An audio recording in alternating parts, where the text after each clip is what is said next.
Good morning, students. Now, today we will read the next chapter from English literature, that is Tarot's Reward. In this chapter, you will read a story of a woodcutter named Taro who is very hardworking and dutiful son to his parents. He works very hard to fulfill his parents' wishes and gets rewarded in the most unexpected manner. Now let's read some difficult words from the chapter. First word is chopped. Chopped means cut into pieces. छोटे छोटे टुकड़ों में काटना.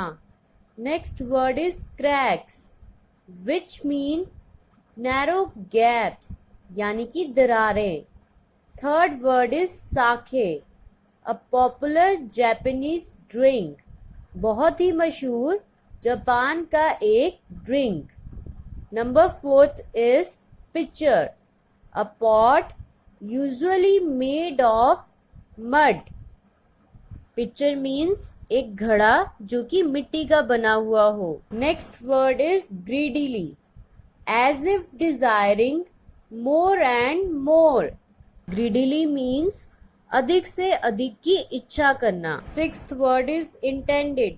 Intended means planned, यानी कि पहले से ही सोचा होना. Seventh word is tricked.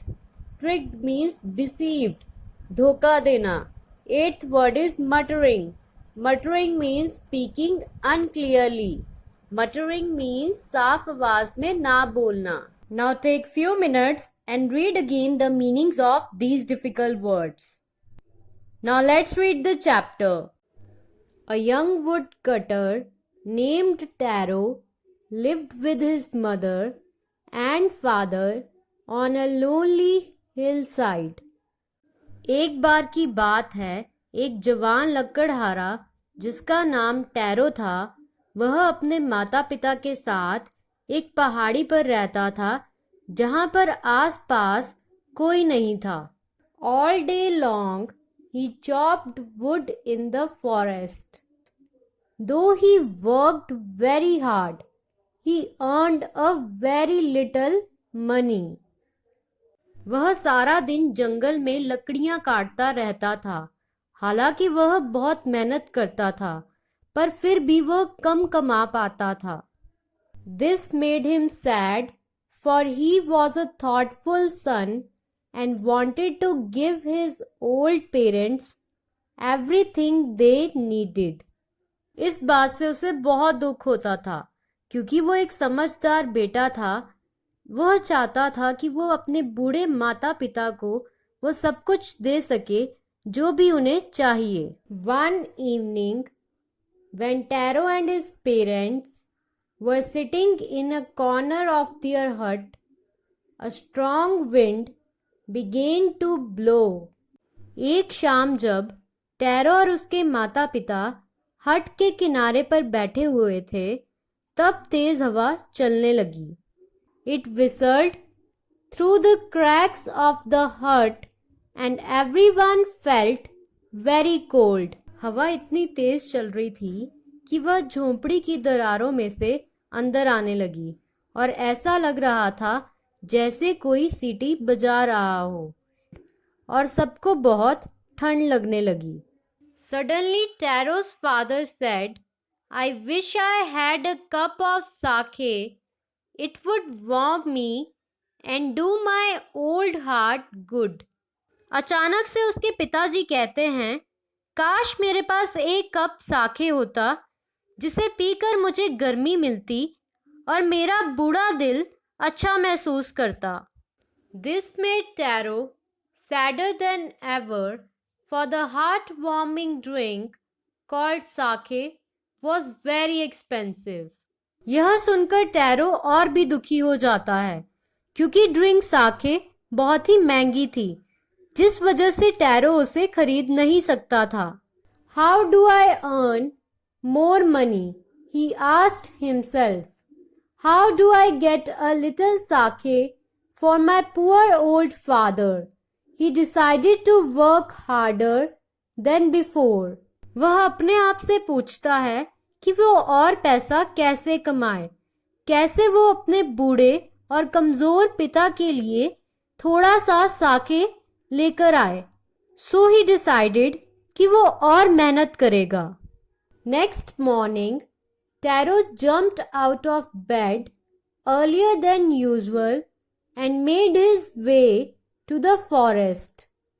अगली ही सुबह टैरो नींद से जल्दी उठ गया और जंगल की ओर चल पड़ा। He chopped and cut as the sun climbed, and soon he was so warm that he had to take off his jacket. और जैसे ही वो जंगल पहुंचा, उसने लकड़ियों को काटना और इकट्ठा करना शुरू कर दिया। थोड़ी ही देर में उसे इतनी गर्मी महसूस होने लगी कि उसने अपनी जैकेट उतार दी। His mouth was dry and his face was wet with sweat. My poor old father, he thought, if only he was as warm as I. उसका गला सूख गया और उसका चेहरा पसीने से भीग गया। वह मन ही मन सोच रहा था, My poor old father, काश मैं जितनी गर्मी महसूस कर रहा हूँ वह भी उतनी गर्मी महसूस कर पाते। And with that, he began to chop even faster, thinking of the extra money he must earn to buy the sake to warm the old man's bones. इसी के साथ वह और तेजी से लकड़ियां काटने लगा, यह सोचते हुए कि उसके कमाए ज्यादा पैसों से वह अपने पिता के लिए साखे खरीद पाएगा, जिससे उसके पिता की हड्डियों को और दिल को ताकत मिलेगी। Then suddenly Taro stopped chopping. What was that sound he heard? Could it possibly be rushing water? अचानक से टैरो लकड़ियां काटना बंद कर देता है। ये किसकी आवाज थी जो उसने सुनी थी? शायद यह बहते हुए पानी की आवाज है। Taro could not remember ever seeing or hearing a rushing stream in that part of the forest. He was thirsty. The axe dropped out of his hands and he ran in the direction of the sound. Tarot को कुछ भी याद नहीं आ रहा था कि उसने जंगल के इस ओर किसी बहते हुए झरने को देखा था और सुना था। वह बहुत ही प्यासा था। उसकी कुल्हाड़ी हाथों से गिर गई और वो उस ओर भागने लगा जहां से उसे आवाज आ रही थी। Tarot saw a beautiful little waterfall hidden behind a rock. Kneeling at a place where the water flowed quietly, he cupped a little in his hands and put it to his lips. Tarot को बहुत ही सुंदर छोटा सा झरना दिखाई देता है जो कि चट्टान के पीछे छुपा हुआ था। वह झुक जाता है जहां पानी बहुत धीरे बह रहा होता है। फिर वो अपने दोनों हाथों को जोड़कर एक कप बनाता है जिसमें वह पानी भरकर पीने लगता है। क्या वो पानी था या साके था? He tasted again and again. वह उसे दोबारा पिए जाता है। And always it was the delicious sake instead of cold water. Now before moving forward, give me the answer of few questions. So the question number 1 is, what does Taro do to earn his living? Very good, students. The answer is Taro was a woodcutter. He earned his living by chopping off woods. Now move to the question number 2. What was the plan of Taro to arrange sake for his father? Very good, students. The answer is Taro decided to work harder to arrange sake for his father. Now move to the question number 3. What was the wish of the father to save himself from cold? Very good, students. The answer is Taro's father wished to drink sake to save himself from cold. Now let's get back and see what happened next. Taro quickly filled the pitcher he had with him and hurried home. The old man was delighted with the sake. After only one swallow of the liquid, he stopped shivering and did a little dance in the middle of the floor. Tarot जल्दी से अपने मिट्टी के उस घड़े में साके को बल लेता है और जल्दी से वापस घर आ जाता है। बूढ़ा आदमी साके को पीकर बहुत खुश हो जाता है। एक घूंट पीने के बाद उसका कांपना बंद हो जाता है और वो खुशी में नाचने लगता है। That afternoon, a neighbor stopped by for a visit. Taro's father politely offered her a cup of sake. The lady drank it greedily and thanked the old man. उसी शाम उनके घर एक पड़ोसी आता है। टैरो के पिताजी उन्हें पीने के लिए एक कप साके देते हैं। वह औरत लालच में उसे पी जाती है और बूढ़े आदमी का शुक्रिया करती है। Then Taro told her the story of the magic waterfall. Thanking them for the delicious drink, she left in a hurry. By nightfall, she had spread the story throughout the whole village. उसके बाद tarot उन्हें जादुई झरने की कहानी सुनाता है। Delicious drink के लिए शुक्रिया करते हुए वह जल्दी में वहां से चली जाती है। रात होने तक यह कहानी सारे विलेज में फैल जाती है। That evening, there was a long procession of visitors to the woodcutter's house. Each man heard the story of the waterfall and took a sip of the sake. In less than an hour, the pitcher was empty. उस शाम बहुत से लोग would cutter के घर पर आते हैं। हर आदमी ने उस झरने की कहानी को सुन रखा था, तो वो वहां पर साके का एक घूंट पीने के लिए आ रहे थे। 1 घंटे से भी कम समय में वह बड़ा सा जग खाली हो गया था। Next morning he started for work even earlier than the morning before. He carried with him the largest pitcher he owned, for he intended first of all to go to the waterfall. अगली सुबह वह और जल्दी से काम पर चला जाता है। वह अपने साथ सबसे बड़ा जग जो भी उसके घर पर था उसे ले जाता है, क्योंकि वह सबसे पहले झरने पर पहुंचना चाहता था। When he reached it, he found to his great surprise all his neighbors there. They were carrying pitchers, jars, buckets, anything they could find to hold the magic sake. जब टैरो वहां पर पहुंचता है तो बहुत ही हैरान हो जाता है, यह देखकर कि उसके सारे पड़ोसी पहले से ही वहां पर पहुंचे हुए हैं। उनके पास बड़े जग, जार्स और बकेट थे और कुछ भी ऐसा जिनमें वो उस जादुई साके को रख सकते थे। Then one villager knelt and held his mouth under the waterfall to drink. He drank again and again and then shouted angrily, "Water? Nothing but water." फिर एक गांव वाला झुकता है और झरने में से पानी पीने लगता है। वह एक बार पीता है और फिर दोबारा से पीता है और गुस्से में जोर से चिल्लाता है, "पानी और कुछ नहीं, सिर्फ पानी." Others also tried, but there was no sake, only cold water.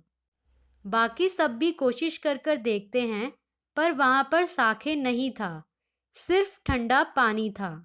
We have been tricked, shouted the villagers. Where is Taro? Let us drown him in this waterfall. हमारे साथ धोखा हुआ है। गांव वाले जोर जोर से चिल्लाने लगते हैं। कहाँ पर है टैरो? उसे ढूंढो और चलो उसे इस झरने में डुबा देते हैं। But Taro had been wise enough to slip behind a rock when he saw how things were going. He was nowhere to be found. But Taro इतना समझदार था कि वह छुपके से पहाड़ी के पीछे छुप जाता है और वहां से सब कुछ होते हुए देख रहा था। उसे ढूंढ पाना बिल्कुल भी आसान नहीं था। Muttering their anger and disappointment, the villagers left the place one by one. अपना गुस्सा निकालने के बाद निराश होकर सभी गांव वाले एक एक करके वहां से जाने लगे। Taro came out from his hiding place. Was it true? He wondered. Was the sake a dream? Once more he caught a little liquid in his hand and put it to his lips. उन सब के जाने के बाद tarot बाहर निकलता है और खुद से हैरान होते हुए पूछता है, क्या ये सब सच था? क्या साखे एक ड्रीम था? फिर दोबारा से वो लिक्विड को हाथ में लेता है और पी जाता है। It was the same fine sake. To everyone else, it gave only cold water.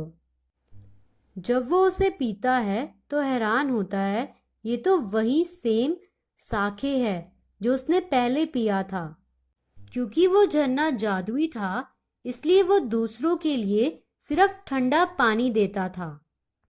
The story of Taro and his magic waterfall reached the Emperor of Japan. He sent for the young woodcutter and rewarded him with 20 pieces of gold for having been so good and kind. It means tarot और उसके जादुई झरने की कहानी Japan के राजा तक पहुंच जाती है। वह उस यंग वुडकटर को अपने पास बुलाता है। क्योंकि टैरो बहुत ही अच्छा और दयालु था, तो राजा उसे 20 pieces of gold as a reward दे देता है। Then he named the beautiful fountain in the city after Taro. This, said the emperor, was to encourage all children to honor and obey their parents. उसके बाद राजा अपनी city के beautiful fountain का नाम tarot के नाम पर रख देता है। वह ऐसा इसलिए करता है ताकि वो बच्चों को मोटिवेट कर सके कि वो पेरेंट्स की बात को माने और उनका सम्मान करे। Now before ending the video, give me the answer of few questions. So the question number 1 is, why was the most beautiful fountain named after Taro? Very good students. The answer is, the most beautiful fountain was named after Taro to encourage all children to respect and obey their parents. Now let's move to the question number 2. How did Taro's father show his happiness after drinking sake? Very good students. The answer is, Taro's father stopped shivering and did a little dance in the middle of the floor. Thus he showed happiness. Now let's move to the question number 3. Why did the villagers want to drown Taro? Very good students. The answer is, the villagers want to drown Taro because they thought he had tricked them. So I hope that you have understood the chapter very well and you can easily answer the questions that are given in your book. Thank you.